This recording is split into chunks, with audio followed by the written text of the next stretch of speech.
Hi guys, my name is Christine and I'm a dating, relationship and personal development coach, and today I'm talking about what to do when you get rejected by your crush. So obviously getting rejected isn't a nice experience, so I completely understand where you're coming from. I know a lot of the things that I'm probably going to say is a lot easier said than done, because these kinds of experiences are painful, they're kind of awkward as well, they make you feel bad about yourself, they make you feel like you're not very desirable. And it can really knock your confidence when you get rejected by someone that you have a crush on. So basically I'm going to give you the best advice I possibly can to help you in this situation. So the first thing that you should do is to give them infinite space, because the worst thing that you can do if you get rejected by a crush is if you keep on, messaging them, perhaps you may try and reason with them as to why you should be with them. Perhaps you tell them all the great things about yourself. You don't want to do that. You should not contact your crush anymore after you've been rejected by them, unless you really have to talk to them. But most of the time, I feel like, you're just using an excuse to speak to them. I'm gonna speak to my crush because I want to ask them about the homework, and it's like, well, you've probably got 30 other classmates that you could ask about your homework. So, if it's something along those lines, So, give them infinite space. Don't contact them. And another thing that you should do is, if you see them a lot, like if you know them personally and you see them in a physical environment a lot of the time, so let's say you go to work together or you go to school together, you got to treat them like everybody else you go to school with. Because usually what happens is that when we get rejected by a crush and we see them a lot, like we go to work with them or we go to school with them, we see them a lot, whatever it is, right? We start acting differently around them. And the idea is that you want to seem like you're completely unaffected by the rejection. You don't want to come across as sad or mopey, or you don't want to be, being very ego-minded and being boastful when you're around them and stuff like that, and be having a lot of bravado about you, because a lot of people do that. A lot of people either, become, really macho when they're around their crush and start, basically running their mouth a lot. Or they start becoming sad and mopey, hoping that it's going to make them feel sorry for them and make them regret the decision. But the best thing you can do is to actually just keep on going about your life as normal, and treating them like everybody else, like treating them like every other acquaintance that you have. So just think of, like, how do you act around everyone else at your school or your workplace? No doubt, when you see them, you're like, oh, hey, good morning, how are you? How's your day? Or something like that. That's how you got to behave around that crush. You've got to treat them like absolutely everybody else. And don't ignore them, don't act butthurt, and don't act better than what you actually are, because that's not the best thing to do. The best thing to do is to act as though you are unaffected by what's happened. Even if you are, if you want to go home and cry about it, then go home and cry about it, but do that at home. Don't do it when you're in their presence, because that's not going to do you any favours. So another thing that you can do is to work on your hobbies, work on your interests, and work on, perhaps your studying or your job or your career, whatever it is. Work on those things and focus on those things, and give yourself a little bit of a break from thinking about them and spending all your time contemplating them and things like that. And start, working on things that you care about. It might be also exercise as well, getting into, shape.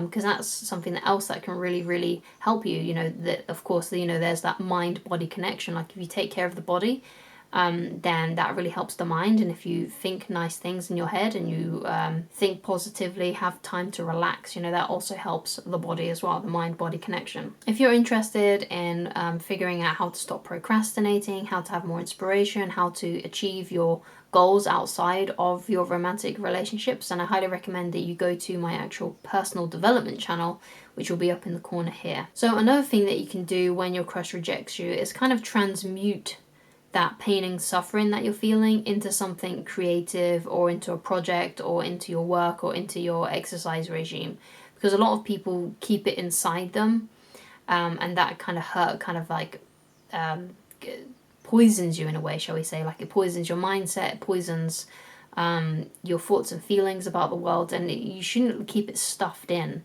If you're gonna, when you go for a heartbreak, sometimes that's the best thing that you can use to actually do some kind of creative project, because it fills you kind of like with inspiration. Even though it's kind of like a sad, kind of solemn feeling, you can still transmute it into something creative And I think that's one of the best ways that you can actually use that kind of energy inside of you that feels hurt. Use it to paint, or use it to play an instrument, or use it to go extra hard at the gym, or work towards other goals that you have. Whatever it is for you. You hear about like some of the most powerful songs ever written come from someone who had their heart broken, whether they lost someone, or whether perhaps maybe they even got rejected, or perhaps a marriage didn't work out. Sometimes our most heartbreaking experiences can create the best projects that we've ever done in our life, whether it's a musical thing or an artistic thing, or whether it's, transmuting that into making a business, or transmuting that and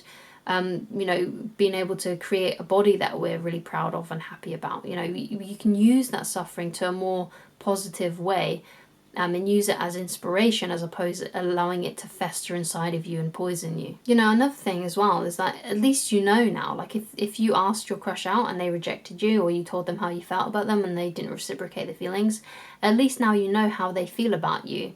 So you can now move on and try to find someone who is interested in you. Finding out how someone feels about you is the best gift that they can give you, because it gives you the opportunity to start dating them, or it gives you the opportunity to realize, hey, this isn't the one then, so I'm going to go and find someone else. So there's a quote that I wrote here, and it goes, I think I heard this from Naval, and I can't pronounce his second name. I'll leave it up here so you can search it for yourself. But I'm pretty sure he said, suffering happens when we want reality to be different than what it is. And that could be paraphrasing a little. So basically, when you are suffering, it's because, the reason why you're suffering is because you obviously want them. You want to be in a relationship with them, you want to date them, whatever it may be. And suffering happens when we want reality to be different than what it is. So in order to kind of like transcend this suffering, is that you must accept the reality for what it is. And you see a lot of people not accepting reality for what it is when they keep on talking to their crush, hoping that they can change their mind, or hoping by being put in friend zone they can be their friend and then work their way to their heart. But this is all about denying reality. You don't want to deny reality. The reality is that they have rejected you. There's nothing really much you can do to change their mind. The best thing for you to do is to just not talk to them anymore, treat them like everybody else, remain unaffected, and work on things that are important to you, and continue to date other people so you can find someone who likes you and who you like as well. So that's the point here. You want to find someone who you like and they like you back. That's what you want. That's what you deserve. You deserve to be with someone who you like and they like you as well. So you've got to face reality. This person has rejected you. This person doesn't like you. Right? And if you keep on ignoring reality and hoping that they're going to one day change their mind, you're just going to prolong that suffering for yourself. So thank you so much for watching. If you'd like to get in touch with me personally, then please go to www.christineloveridge.com. Thank you so much for watching, and I shall talk to you again very soon. Goodbye.